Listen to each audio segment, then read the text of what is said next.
small. They're small. They're small. Prepared for a meeting.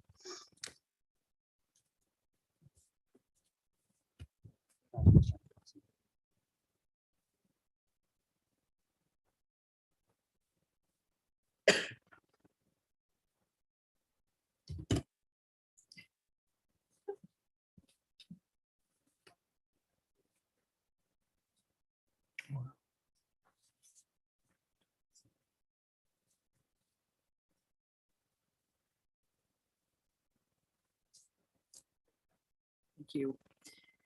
Welcome to the Ellensburg City Council meeting of Monday, October 17th, 2022. We will begin with the Pledge of Allegiance led by our special guest, Helen Dougherty. Did I get that right? Close. If you would come up to the lectern. Helen is with Troop 4020 of the Girl Scouts.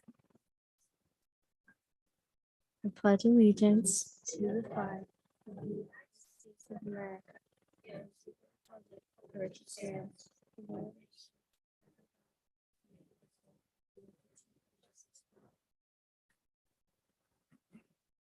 Thank you, Helen, and thank you to the troop for the cookies. So I will call this meeting to order. Will the clerk please take the roll? Yes. Beauchamp. Here. Elliott. Here. Goodlow. Here. Lowquist. Here. David Miller. Here. Monica Miller. Here. Wynn. Here. There are no proclamations, but there is an award this evening, and I will ask the city manager to. Absolutely. And actually, our Public Works and Utilities Director, Ryan Liskey, is going to introduce the award. Good evening, council. Tonight, I'm happy to introduce Coleman Miller. He's a professional engineer with the Washington State Department of Ecology that is in charge of our wastewater permit down at the treatment plant. And he's here with some good news tonight.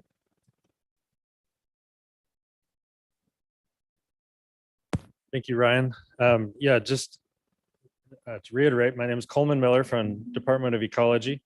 Ecology is in charge of ensuring that the wastewater in the whole across the whole state is taken care of. So we manage permits all across the state throughout the different regions, west side, east side, and here in the central part of the state. As Washingtonians, we really care about our water, our rivers and lakes and the oceans, and we just really like clean water. And so it's a big deal to make sure the wastewater is taken care of before it goes back into the system. And so I'm here to present this is for the year of 2021. It's the Outstanding Performance Award for the City of Ellensburg Wastewater Treatment Plant. And I just want to talk a little bit about it. The award is in recognition of having complied with everything in the permit for the whole year. So being perfect. This includes anything to do with the actual treatment of the water. So making sure it's clean before it goes back into the Yakima River. I myself have been in the Yakima River many times. I don't have any concerns, even though I'm downstream of the Ellensburg treatment plant. It's clean water going out, and we really appreciate that because they do a really good job. And this award shows that. But there's also a lot more to that in reporting requirements and just the paperwork, sampling requirements that they have to do things every day, every week, day in and day out. And this shows that during the year of 2021, they were perfect on all of those requirements. And if you've been down to the treatment plant, you'll notice there's quite a few of these on the wall. And I don't want to discount that they're not easy to get.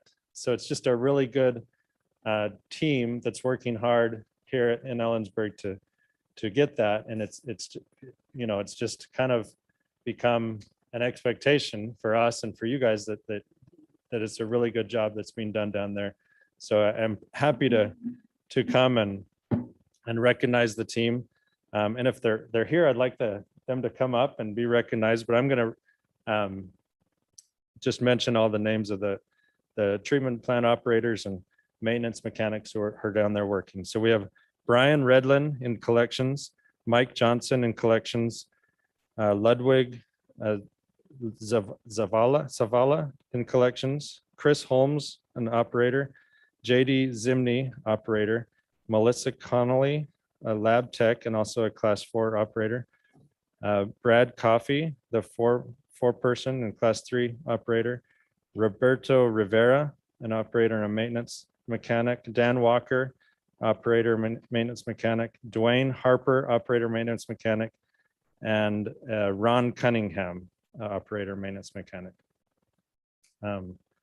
So some of them are here tonight, recognize them for a great job, and the ones who aren't here as well, and appreciate having me here tonight. Thank you.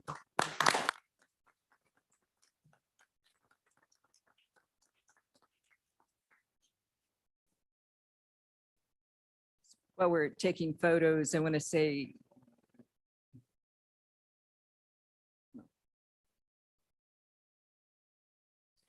just thank you for being here, and thanks to the team, and send our appreciation back to all the others who were not here tonight, please.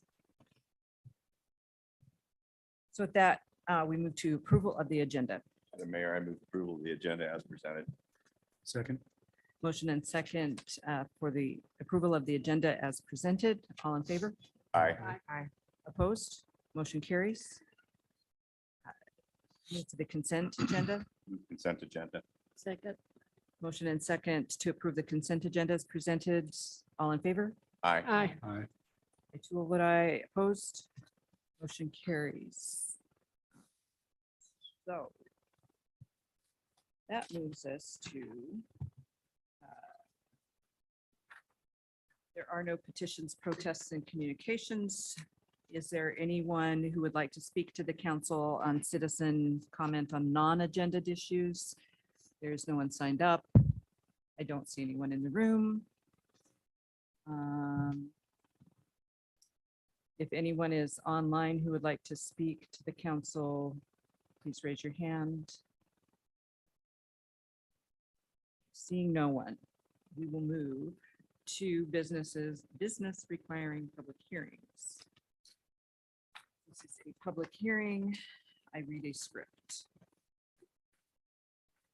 The purpose of this legislative hearing is for the city council to consider first reading of an ordinance to approve a cable television franchise agreement with Spectrum Pacific LLC and indirect subsidiary of Charter Communications, Inc. The public hearing is now open. I ask for your cooperation in the following procedure. Everyone will be given an opportunity to be heard. The clerk will be making a recording of the proceedings. I will first recognize requests to testify from anyone attending this hearing in person, followed by any persons attending remotely via Zoom. If you wish to participate virtually via Zoom, you must raise your virtual hand on the Zoom meeting screen, or press *9 if you are connected by telephone, and wait until I have recognized your request and you have been unmuted. When you're invited to speak, begin by stating your name, address, and indicate whether you are speaking for yourself, individually, or as a spokesperson for a certain group, or both. Speak slowly and clearly. Only one person will be allowed to speak at a time. Any questions of staff are to be directed through the council. Before we hear from the audience, is there a staff report to be presented? Thank you, Madam Mayor, Council. Terry Weiner, City Attorney. The matter you have before you is, as you stated, is for approval of an ordinance addressing a new cable franchise TV agreement. This goes back to the 1990s, where we had a 15-year agreement that expired in 2014.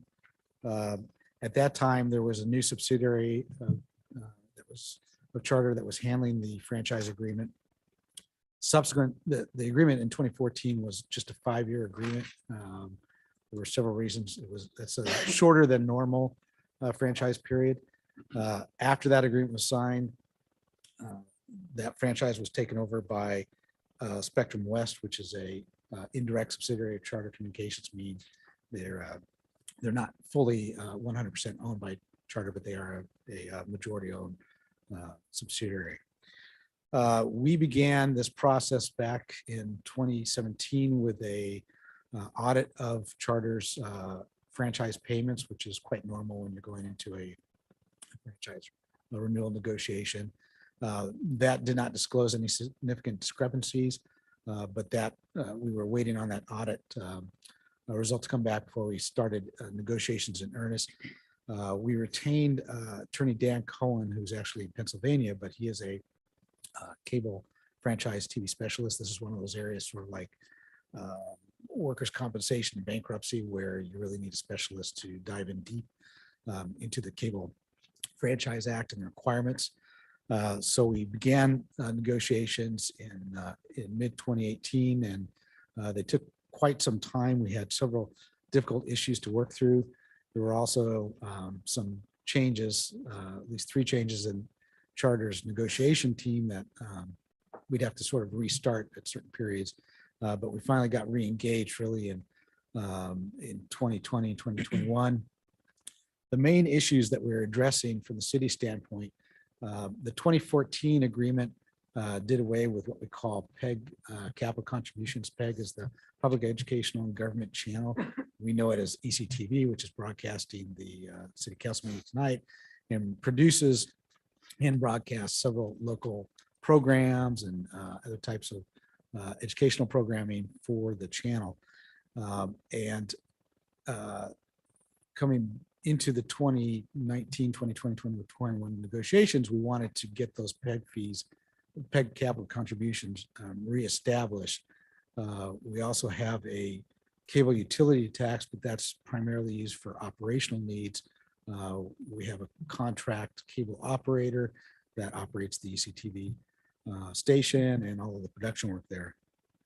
So that was one of our goals. The second goal was to take our PEG channel, which is currently broadcast in standard definition, and get that upgraded to high definition signal channel, which, as you know, if you have cable TV in the past 10 years, is the sort of de facto standard for cable television channels. It's not required that the cable franchise operator provide that channel in HD, so we had to negotiate those terms, and that took quite a while too. In exchange, Charter wanted a 15-year agreement to allow time for them to recoup the immediate investment as well as future investment in the channel. As part of the negotiations, we were able to secure a PEG capital contribution upon signing of the contract within a certain period of time. City will receive just over $64,000. Again, that's a PEG capital contribution. It goes to the equipment that's used to produce the shows, cameras and microphones, and some of the equipment that is in ECTV, which is housed over at the Howe Home Center. The other PEG capital contribution we were able to secure is a per subscriber contribution. It's pegged at 3 cents per subscriber per month. Based on the current number of subscribers, that would be roughly $830 a year. That's obviously going to go up or down depending on the number of subscribers. But over the course of 15 years, it will also help with maintaining our PEG equipment and replacing and maintaining as needed. Part of the cost of converting our SD signal to HD is we're required in the franchise agreement to pay some of Charter's equipment fees to upgrade that equipment. So we will also be required to pay just about $10,500 to Charter in order to secure that equipment and get the signal upgraded. But we feel it'll be a great improvement, especially when they're broadcasting events that have a lot of action in them. Sports, they don't tend to broadcast with very good signal quality in SD. So when that's converted to HD, that'll be a big improvement. Those are the major terms. We also were able to, in some small ways, increase the broaden the definition of franchise fees. What fees that Charter receives will be included in the definition of franchise fee. So that's also another I feel advantage for the city going forward with this agreement. So with that said, I think the staff is recommending approval of the first reading of the ordinance. And if if you have any questions, I can answer those at the appropriate time. First, is there a representative of Charter Communications present? And I don't believe so.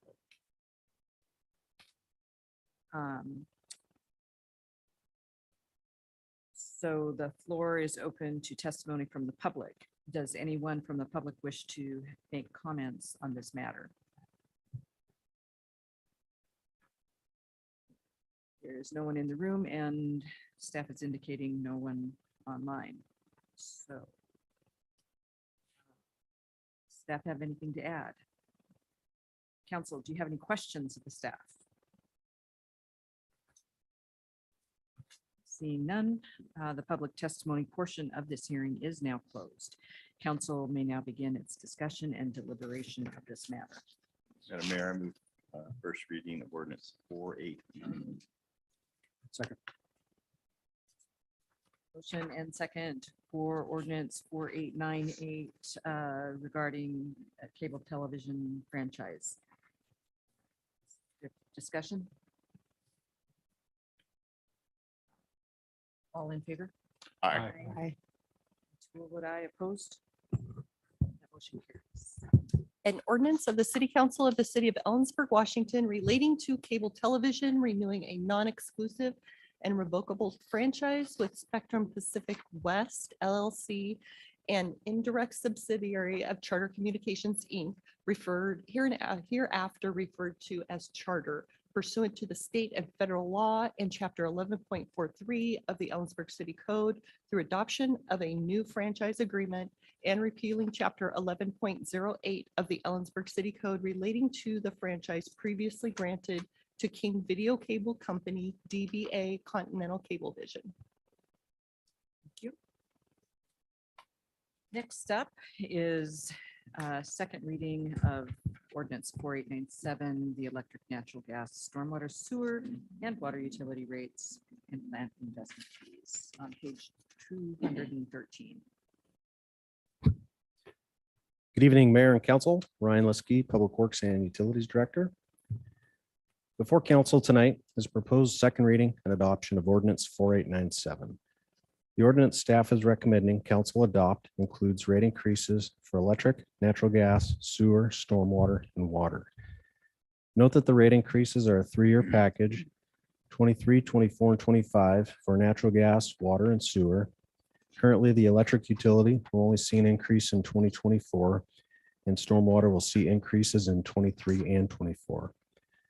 Primary driver for rate increases in stormwater is to meet debt service requirements for the $5 million bond that was issued for the Reeser Creek project. Also included in the proposed ordinance are increases in plant investment fees for water and sewer. These plant investment fees are what has been calculated as the fair share of permit fees when new services sought in those utilities. The utilities did lose some compounding revenue increases over the last few years. The last rate increases for natural gas, sewer, stormwater, and water were in 2020 and 2019 for electric. Natural gas, water, and sewer did have planned rate increases for 2021 and 22, and in 21 for electric that did not move forward. Plant investment fees had been planned on a 4-year incremental increase, of which 2 increases took place. These plan increases were not codified due to the COVID pandemic. As council is aware, the city contracted with the FCS group about a year ago to perform a cost of service analysis, or COSA, for electric, natural gas, water, and sewer. The city also contracted with the FCS back in 2018 to perform a COSA for electric, water, and sewer. Performing COSAs are a prudent activity for utilities to conduct. The COSA evaluates many things for the city, and more importantly, the city's ratepayers. It assures that all individual classes of utility services, commercial, industrial, residential, etc., pay their fair share for their specific class of service, meaning they're not subsidizing other utility classes and that growth pays for growth. One additional council policy is the discount program for low income and nonprofit rates.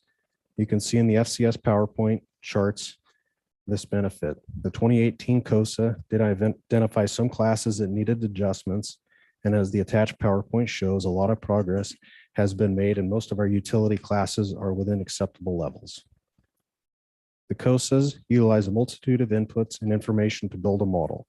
For example, current plant size, current capacities, maintenance projects, capital projects, inflation, and debt service obligation for existing bonds, etc. There are many more criteria. The COSAs look at current rate structures and look into the future for rates needed to properly fund the utilities. Note also that the COSA process evaluates how best to fund projects into the future. City Council has the benefit of controlling all of our city's utilities. We're fortunate to own and operate all of these utilities: electric, natural gas, sewer, stormwater, water, and telecom. I believe the only city in Washington State, which means the City Council gets to make local decisions. The city's utilities are considered enterprise funds, which means that each utility needs to run itself as an individual self-supporting business. We continue to keep up on our system plans, which in turn identify maintenance and capital improvement programs to maintain the integrity of each system. As stated before, this process has been underway for a year or so. A lot of scrutiny and care has been put into this work.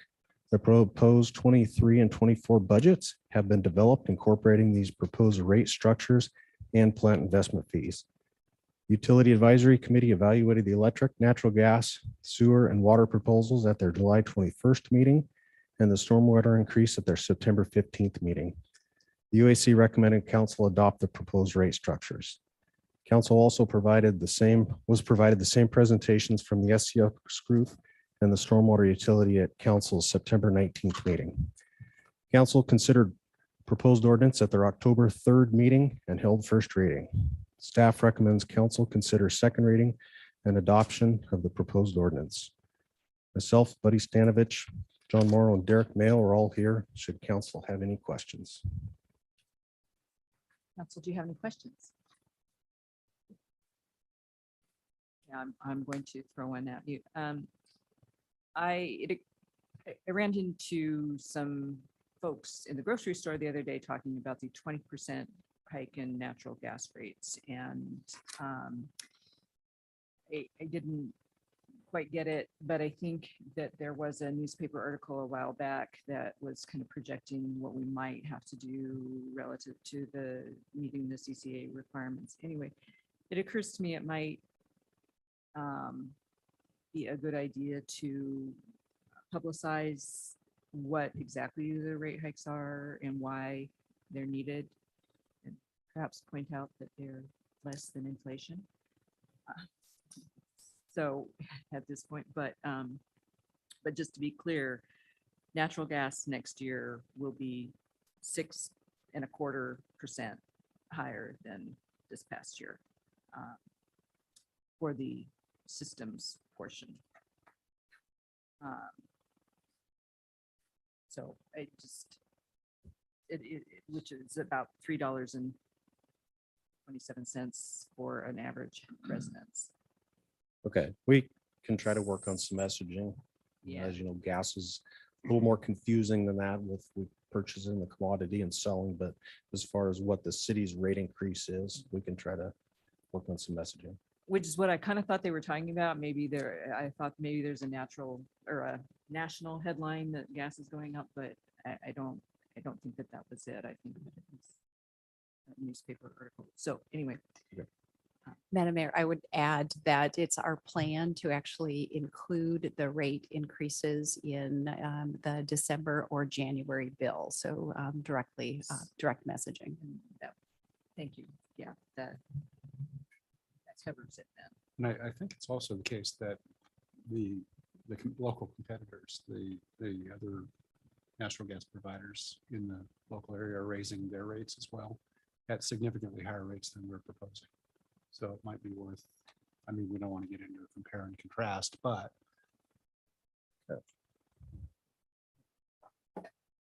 It is what we have to do. So any further discussion?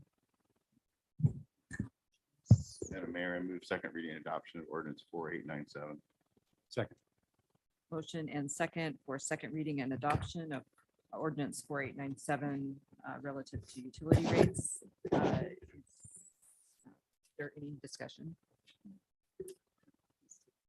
Beauchamp. Aye. Elliott, Yes. Goodloe, Aye. David Miller. Aye. Monica Miller. Aye. Wynn. Aye. Lowquist. Aye.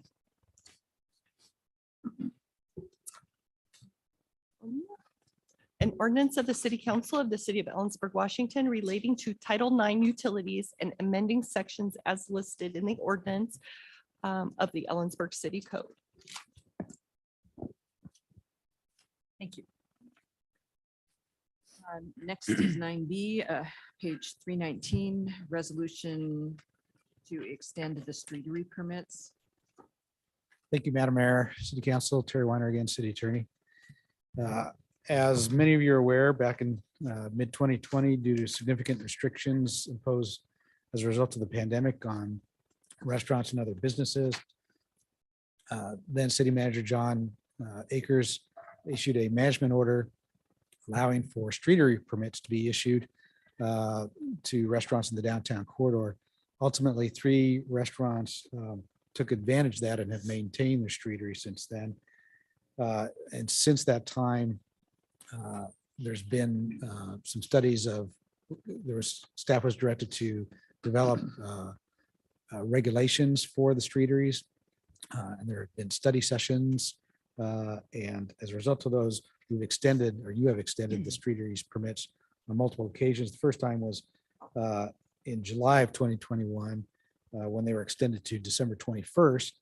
And then again, following a November 15th, 2021 study session, they were extended later through resolution through June 30th, 2022.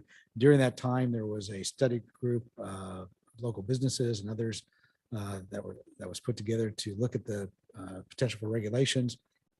A draft of that ordinance was brought to council at the June 6th meeting for first reading, and council had some questions and some changes, in particular with regard to design standards to be developed through the Landmarks and Design Commission. And so staff was directed to go through that process, which has occurred. The Landmarks and Design Commission met earlier this fall, and they have proposed some changes. Those are going through incorporation into a redraft of the ordinance with staff. But currently, the current resolution to extend streeter permits expires just in a few weeks, on November 1st. So what you have before you is what we hope will be a last extension for the streeter permits through December 31st. We hope to bring the redrafted ordinance back to you at a meeting in November. But in the meantime, we're asking you to adopt the attached resolution for another extension through December 31st. And with that, I can answer any questions you may have. Okay, council, do you have questions? Staff? I have. So just as one of the businesses that did take advantage of the streeteries that is currently in operation, I recuse myself from this particular vote. Is there anyone in the public who would like to comment on this issue? Seeing no hands raised, I will, council. Madam Mayor, I move approval resolution number 2022-33. Second. Motion and second for resolution 2022-33, extending the streetery permits. Any further discussion? All in favor? Aye. I too will vote aye. Opposed? Motion carries. And item 9C, resolution authorizing the acquisition of real property. Good evening, Mayor, Council. Derek Mayo, City Engineer. Before you tonight is a resolution to authorize the city manager to execute the purchase and sales agreement for the acquisition of the parcel and house at 701 North Pacific Street. The parcel is immediately adjacent to the Dollar Way substation and is the lone parcel on that block that is not currently owned by the substation.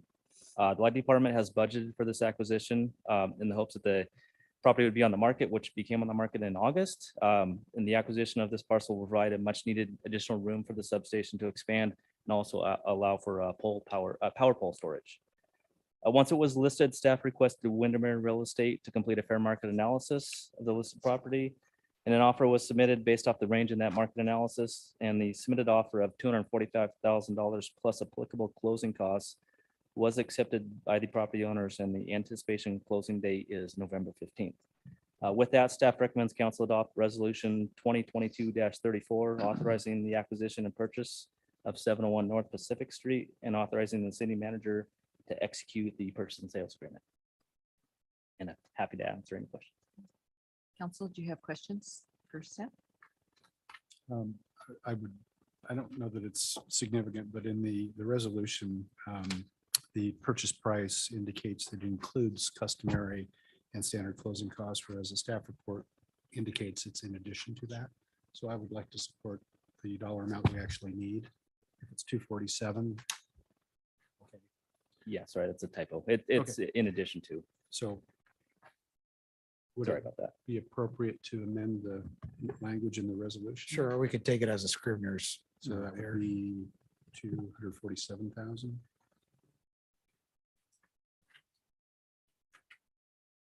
Is there anyone in the public who would like to comment on this item? Seeing no one. Council, Amended resolution 2022-34. Second. motion and second to approve the resolution 2022-34 as amending the amount to be the total 247,000. Is there any further discussion? I would just like to thank staff for being on top of this and allowing us to acquire a strategic piece of property. I think it'll be very useful. Thank you.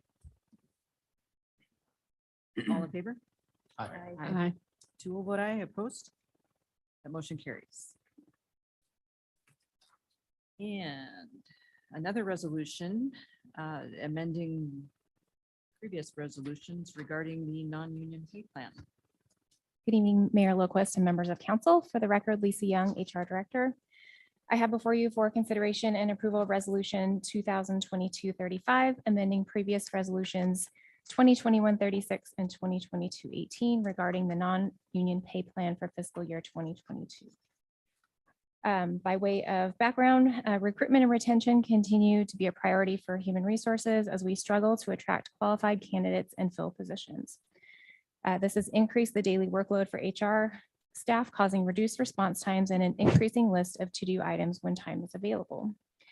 The council has been supportive of the city's effort to hire and retain high-quality candidates. There are several positions that have been identified as needing adjustment to assist with recruitment and retention efforts and to recognize where work has grown beyond the original duties and expectations. These adjustments include increased pay scales for the building official and planning manager, reclassification of the senior financial analyst budget officer to assistant finance director, and reclassification of the public works operations analyst to shop and warehouse manager. In addition to these changes, HR is requesting the ability to hire 2 temporary project specialists, one to assist with recruitment and marketing for the journey level line persons in the light division, and one to assist HR with a backlog of projects and to take on some of the daily tasks. For financial impact, the building official and planning manager are tied together for internal equity. The adjustment will increase the top of the wage scale by $289 per month from $7,905 to $8,194 based on local comparisons, and the steps will be adjusted accordingly. For the reclassification of public works operations analysts to shop warehouse manager, we are aligning the wage with the stormwater manager and transit manager, again for each internal equity. This results in a base wage increase at step 11 of $2,898 per month. This position will supervise 6 to 8 employees and be responsible for overseeing the shop and warehouse operations, including inventory, and will require significant technology and program management skills. These changes can be partially supported by vacancy savings and indirectly through interdepartmental funding for shop and warehouse services. For the reclassification of senior financial analyst budget officer to assistant finance director, The top step of the wage scale will be set at 20% less than the finance director. This results in a base wage increase of $1,681 per month. These changes can be partially supported by vacancy savings for 2022 and indirectly through interdepartmental funding for finance department services. The request for a temporary project employee in HR will be partially supported by interdepartmental funding for HR services, and the remainder will result in an increase to the general fund expenses. If hired at step 1, the base wage cost would be $4,706 per month. For the remainder of 2022, this would be approximately $9,412, and a regular full-time position has been requested in the 2023-2024 budget. The request for a temporary project employee to assist with the recruitment and marketing efforts for the journey level line persons will be funded by operational savings realized in the 2022 electric utility fund budget. Staff recommends approval of the resolution 2022-35, including the necessary budget adjustments. I'd be happy to answer any questions. Thank you. Are there questions for the HR director? I have one. So temporary is how long? Just until alignment is hired or until we step up in that division? Right, and at least until we can create an effective recruitment campaign. That's our hope, to include some a more robust recruitment strategy with some materials and online advertising through the hiring of a specialist in that area. I did have one question.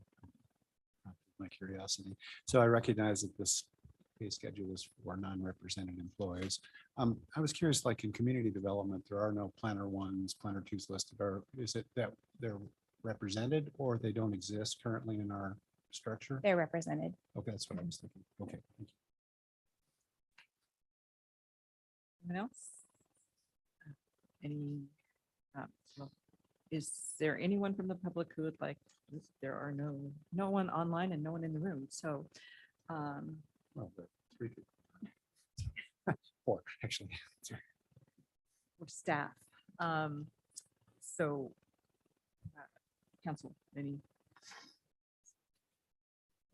Move Resolution 2022-35. Motion and second for approval of resolution 2022-35 regarding the non-union pay plan. Any further discussion? All in favor? Aye. I too will vote aye. Opposed? Motion carries. Thank you. It's not very talkative tonight, guys. Storming slow. It's that Mariner hangover. We are zooming through the meeting.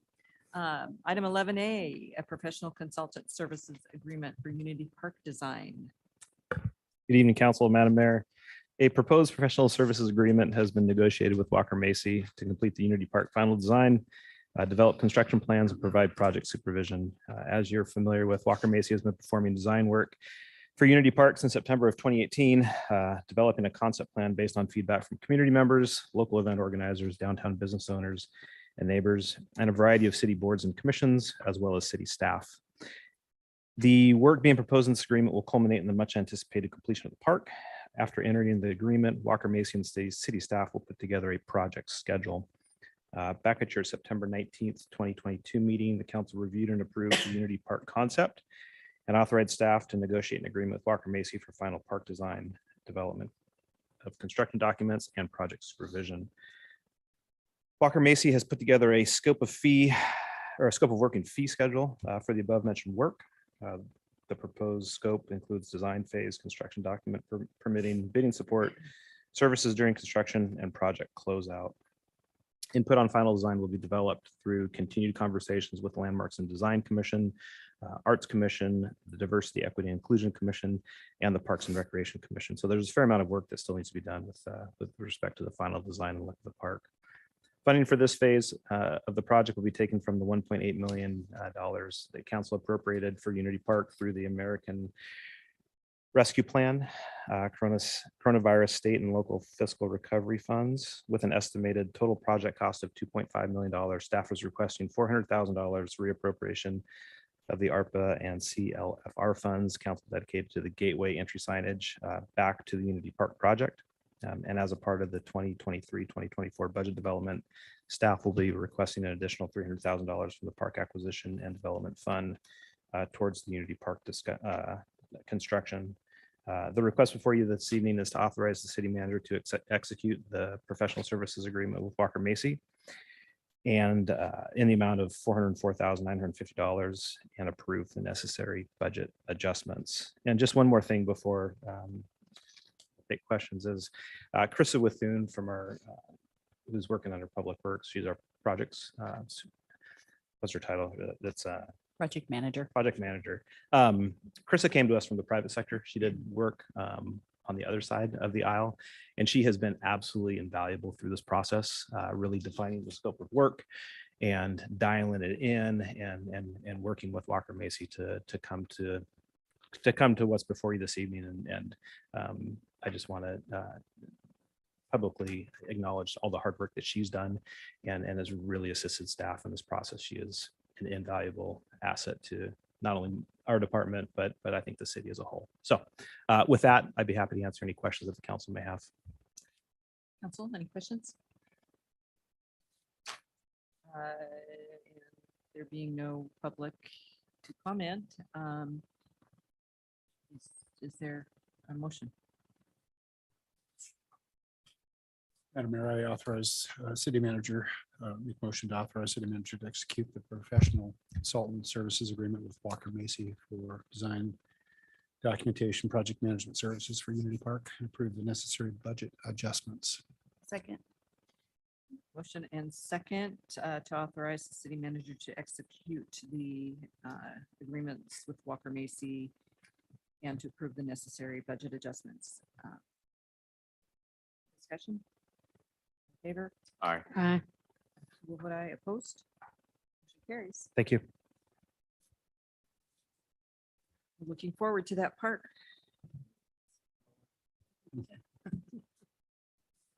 And next is item 11B at the sustainability plan. Good evening, Madam Mayor, Council, Buddy Sandwich, Power and Gas Manager. So the city adopted a strategic vision, which is guided by 5 strategic pillars that include, among others, energy and natural resources, sustainable infrastructure. Additionally, Washington State has enacted several laws recently aiming at reducing carbon emissions. Something to note that any action taken by one group to advance the vision or comply with the legislation can have a significant impact on the other groups, either positively or negatively, and making it challenging to make investment and policy decisions for you all. Both of these have potential to impact the city-owned electric and gas utilities, the municipality, and ultimately the community at large. Washington State Clean Energy Transformation Act, and more recently, the Climate Commitment Act, create compliance milestones, reporting requirements for both the electric and the gas utilities. The city desires a cohesive and comprehensive sustainability and energy plan that will become the standard that guides the city when making future decisions to amend or adopt ordinances and policies. Care must be taken when developing any plan to understand and consider the needs of the entire community and the impact that actions may or may not have. For the purpose of the project in front of you is to develop a combined cohesive plan detailing how the sustainability and energy portions of the strategic vision will be executed while remaining in compliance with the state energy legislation and considering the needs and impacts to the most vulnerable in our community. The city published a request for qualifications. We reviewed submittals and interviewed 4 firms. Kinstry Ascension, otherwise known as Kinstry, was selected as the most qualified firm. Staff began contract negotiations with McKinstry for that very comprehensive sustainability and energy plan. On October 10th, last week, UIC held a special meeting to review this contract and scope and forward it to you all. So just to back up, council approved in the 2021-2022 biennial budget funding for a similar type plan to reduce the carbon footprint and outline actions and options to address compliance with federal, state, clean energy and transportation regulations. The total cost of this contract in front of you is $200,000. We have $120,000 scheduled to come from the general fund, with the light and gas utilities picking up the remaining $80,000. So staff and the Utility Advisory Committee recommend council's authorizing the city manager to sign the agreement. And I can take any questions. Council, questions? Mr. Stanovich. One question I think I knew this and I've probably forgotten it. The city's energy efficiency plan that we completed around 2011, 2012. This project, will you remind me, will this new study replace that study, or is it more of a companion document? It's a different focus, I understand, but are they compatible, or does one cancel out the other? I think there would be items from that original plan that could be pulled and morphed into this plan. The idea would, a lot has changed since then, a lot of state regulations, and this is really trying to pair the city's strategic vision goals with state compliance and what we need to do there and how we can get those to line up. And so any items that we can pull out of the EECs, we will, and the ones that we can't. Yeah. No, that's absolutely right. My recollection was that was how we were going. And of course, our focus in that period was to try to drop our electrical load so we weren't going to fall into the tier 2 trap. So times have changed. Yeah. Well, and as I recall, we completed a lot, maybe the majority of those. Yeah, there were a lot of incentives and things that we did. So yeah, it's time for a refresh. So it's good. And with the land use code. Right. So, council. Motion, I need a motion. Madam Mayor, I'll move that we authorize staff to, that we authorize the city manager's signature on the professional services agreement between the city and McKinstry Ascension, LLC. Motion and second to authorize city manager's signature on the professional services agreement with McKinstry for the sustainability. Is there any further discussion? I would just like to say appreciation to Buddy and the staff for all the work they've done, to the city manager for putting us on this pathway to make this a reality. This is something we need terribly in this community because there's so many things, so many complex issues involved with this, and it's difficult to make decisions when we don't have the expertise and the input that we need. So UAC is very excited about this plan, and I'm really happy and very glad and appreciate it, Buddy. Thank you so much. Thank you. I'll echo what Nancy said, and I'm looking forward to having a public discussion about what our community thinks is the priorities and the right strategy on these things that are incredibly complex. So all in favor of the motion? Aye. Will vote aye. Opposed? That motion carries. Thank you. We are at the city manager's report. Thank you, Madam Mayor. Heidi Barron-Sternaway, your city manager. In addition to the items in the manager's report, I'd just like to add a couple. And that is a reminder that there's a Shockey tour, Shockey property tour scheduled for November 2nd, excuse me, from 10 to noon. And so if council would let Cindy know if you're attending so we can make the appropriate arrangements.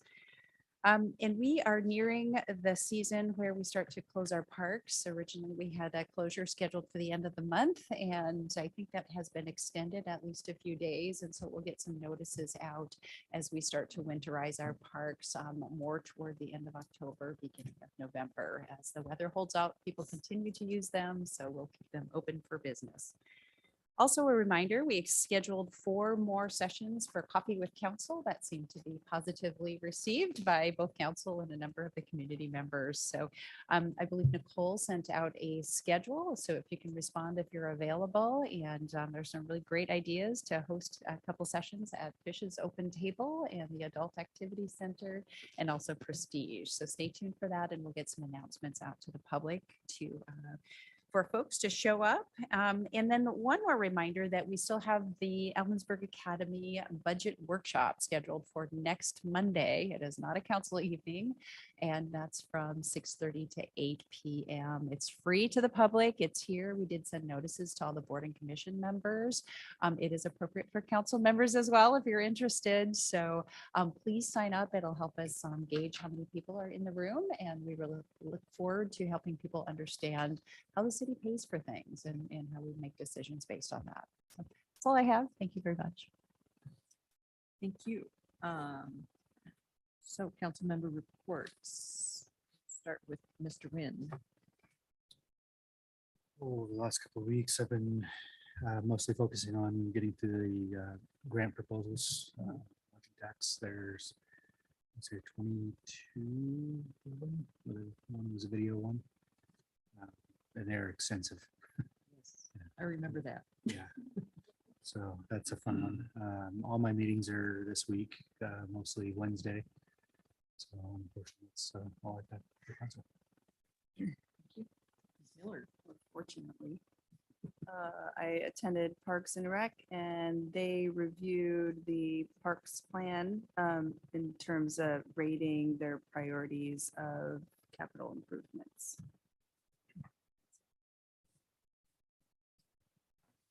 In knowing what some things ended up.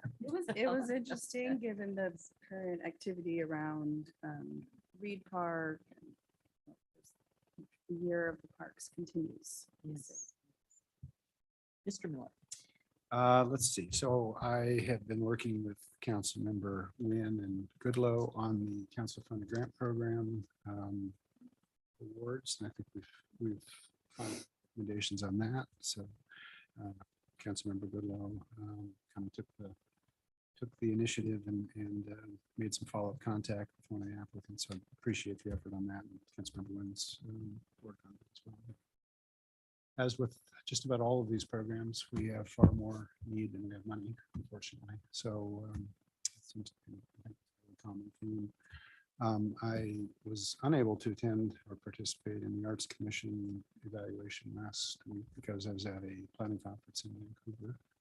So I have followed up to see what their recommendations were yet. That planning conference, I was telling the city manager, was very interesting. And, you know, lots of themes. Housing was chief among them, mobility and sort of equity within access to both was a key feature. But I have to say, one of the most striking things I came away with was a recognition that all over the state, communities large and small, and counties, the rise of ADUs as housing choices is phenomenal. The data that Walla Walla County presented in 2020, I think my numbers right, in 2021, 26% of their residential permit square footage was in ADUs. It's, and other cities are showing similar, not that high, but you know, significant growth in that area. And it's kind of, it appears to be a combination of market response to affordability and other factors. So my expectation is that we're not really any different than anyone else, and we'll start to see some increased interest in that. So I think we've done some work to prepare for it. But talking about it more in the future. So that and a variety of other things. But I sent an email out earlier today, just kind of an outline of some of the sessions I went to, and most of them have PowerPoints. If anyone is interested in any of those, I can locate them and circular. No, Ms. Goodloe. Yes, I won't repeat about the community grants. I enjoyed working with Adam and David, and we had some really good follow-up with the awardees and in the review of the grants, and that made it a much stronger process, I think. The Homeless Affordable Housing Commission met at the regular meeting last week. We had conversation about a county code change that would mimic the code change that we put in place a couple of weeks, 2 weeks ago or a month ago regarding the homeless camping in public places. So this county is considering that, and it's very similar, I think, just from the conversation that there may be some other cities in the county who are considering adopting a similar code change. We had the special UAC meeting, as Buddy suggested in his report. We had really good attendance at that, and I appreciated everyone that was there. And as I said, we're excited about that contract that you just now approved to move forward on the energy and sustainability plan. The DEI Commission is moving along really well with several activities and planning processes. Most of those will be visible in the next year. But the one that we are real excited about is the World Cafe community discussion that I mentioned 2 weeks ago on November 12th. It's going to start at 3 o'clock. Planning for that is going very well. We've enlisted the help of several volunteers to facilitate the table conversations, and we have several volunteering for translation services, and hoping that we're going to need a lot of translation services at that meeting. The title of the gathering is Belonging in the Burg. And so the conversation at all the tables will be related to issues of belonging and how people are feeling, and building relationships around that discussion and getting to know each other better. So I encourage you to keep that on your calendar, and if you would like to come and participate, you'd be more than welcome, or you could come and watch, and that would be great too. That's all I have. Thank you. Mr. Elliott, are you available or do you do the minute? Nope, I'm good. So I had KitCom's meeting, just as an FYI, in the next 10 to 12 months, we will likely see some sort of funding initiative at a county level for KitCom. COG meets again on Wednesday afternoon. Disbursement of the sales, distressed county sales tax money first, but also in the background with COG, just again, a reminder that the opportunity to potentially transform COG into something that's more functional than regional planning council. So broad, general, very early. My guess is that effort will us a number of different decision points. That seems like something that's very doable. And had centrifuge meeting last week to continue things, and I'd like you to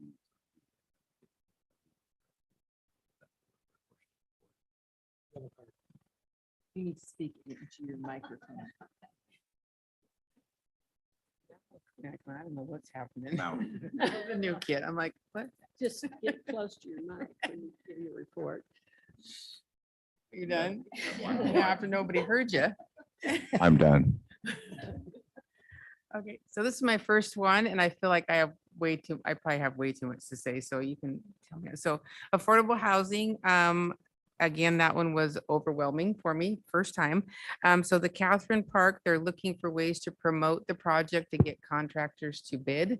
And then on the Stewart Meadows, they broke ground for the Habitat for Humanity, the partnership there. So that was a big success, and they're hoping to have the foundations done by this winter on 6 of the homes. And then the community garden is probably to be closed and moved by the end of November, I think was what we, We have until the end of December. I checked with oh, the project owner. for oh, good, till the end of December? Oh, very good, okay. Then the library, which was very fun, so they had a great success with their partnership with Merit Resources for their event for the Recovery Month. It was very well attended, and it was very good, they said.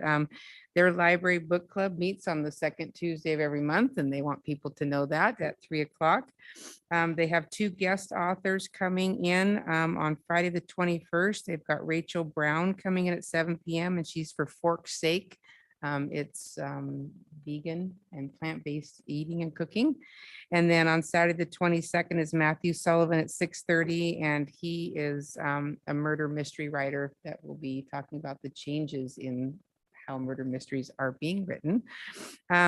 Their asks are going to be in, for the city, are going to be increased hours for staffing. They're understaffed, just like everyone else. And then to kind of go with Nancy Goodlow's, they were asking about the city ordinance on the 5.7 about the public camping, if there was any progress from the city on the sleep center. I will have a report on that. Okay, okay, very good. So that, so then I was busy girl this last week. I have all 4 of mine met. So the Development of the Disabilities Board, they're desperately searching for 2. They have 2 open positions and are currently taking applications. Hope to have that filled. And then they're really hoping to focus in the near future. They hadn't met for a while, since I think July, working with the community employers to get the word out there to small businesses and to employ our community with the developmental disabilities. And as a small business owner, I didn't know that was even available. So I'm excited to work with them and try to reach some of the businesses that can offer those job opportunities. And then they're Can having, I interject as well? They also need staff people to work with. It's supported employment, and so they need the people to support that employment. So it's a paid position. You can go to work with someone with ED and help them in their job. oh, very good, okay. Good. And then they are hosting their Halloween dance on Friday, October 28th at the Howell Home Center. And that's hosted by the Kiwanis Club and sponsored by the city. So then our Senior Advisory Committee, they finally received their security cameras. So they're very happy about that. And they are just waiting for them to be installed. Their big ask right now is their Thanksgiving dinner on the 23rd of November. They need volunteers. So they need people to serve. They need people to do, the kitchen is the big one. So we're just putting the word out there to hopefully get some volunteers to help them with that. And if anyone's interested, they do have an exercise class every Monday, Wednesday, and Friday at 8 a.m. or 9 a.m. I'll check that. And I've been invited to join them. So I'm going to go exercise. Do you meet the criteria? They give you an exception on the, 50. Oh. thought it was- I was pleasantly, she said it's very strenuous though, so I'm ready to go get it done. Yes. All right, and that's all I have. I left out one important, it's on my report for the Homeless Affordable Housing Committee. We also approved funding for the cold weather shelter through a grant from the Ministerial Association and a partnership with Fish Food Bank at our meeting last week. Madam Mayor, I'm sorry to interrupt. Extras? I neglected. I was busy on other things. I just wanted to acknowledge the passing of a former council member, Mayor Larry Nickel. Those of you who've been in Ellensburg for a while probably knew Larry, and I just wanted to acknowledge that he lived in Ellensburg a long time.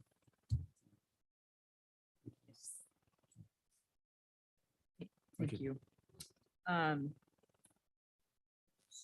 So let me start with the Homelessness Committee, which met today, the ad hoc committee. And we talked about the cold weather shelter, and the ministerial association is the plan is to go back to how it was some years ago with rotating between churches, seven different churches, and they have 6 churches lined up. If you have a church that could do this, they're looking for one more church to cover all of the nights. And they anticipate starting mid-November to mid-March. And because the sleep center, the idea was to put it on public land. The city and county have looked at their land holdings and not finding any appropriate land. City manager reached out to the railroad that kind of an ideal location on 5th, and that is not available to us. So we are still looking for the perfect location for the sleep center, and really can't move forward until that happens. So, but the ministerial association is eager for the sleep center to be built, because it is a real hassle to rotate between 7. And on that, so I will volunteer myself to serve on that committee unless anyone else feels strongly about it and would like that position. It was something that Bruce Tapp had. I guess we didn't appoint it when we, because Yeah, that was an ad hoc committee, and it looks at this point like it might be a long-term ad hoc committee. so, but it was a good meeting today, and so I'll join. I have in front of you a couple of letters that I'm requesting permission to sign. The first is to support the Department of Natural Resources in budget request for operation and maintenance, so that they can actually implement the plan for the Teanaway and Klickitat community forests. Yeah, so I don't know if everyone's had a chance to read it, but I would like to be able to sign this on behalf of the city. You need a motion? I would appreciate one. please. I would move approval of mayor's signature on the letter to the governor supporting the DNR budget request. Second. Motion and second to authorize the mayor's signature on the letter to the governor regarding the DNR budget request. All in favor? Aye. Vote aye. Opposed? Motion passes with 1 abstention. Thank you. The other letter is a request from a advocacy group called Plastics Free Washington. They're advocating for producer responsibility for plastics, and I usually don't respond to these kinds of requests, but this makes sense to me, rather than having the end user be responsible for the plastic, having the producer responsible for the plastic that's produced and packed in packaging. And just in the, I guess my mom taught me to clean up after your own mess, and so this is to me along those lines of, you're going to make it, you ought to be responsible for cleaning it up. But so I am also requesting authorization to sign this letter. So- Mayor, I move your signature on the letter on the plastics waste responsibility letter. Thank you.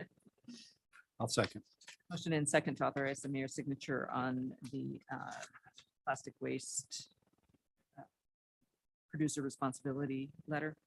Yeah, and I guess I had a question. I was looking through the attached list of folks, and it sounds like, or it appears that multiple council members from different councils have signed on. So I will have, with this motion, we would have one letter. Is that, Mhm. you feel that's Uh, adequate for our purposes? Yeah, I didn't want to represent the city as mayor without Right. talking about it, but if any of you feel inclined, I think that they would welcome your signatures as Okay. well. We don't need a motion for that, right? No, because we've Okay. approved city registers, but I will forward the letter so that you can figure out how to sign. So motion and second. We didn't vote, did we? So all in favor? Aye. Aye. I too will vote aye opposed. Motion carries. Thank you. Okay, so the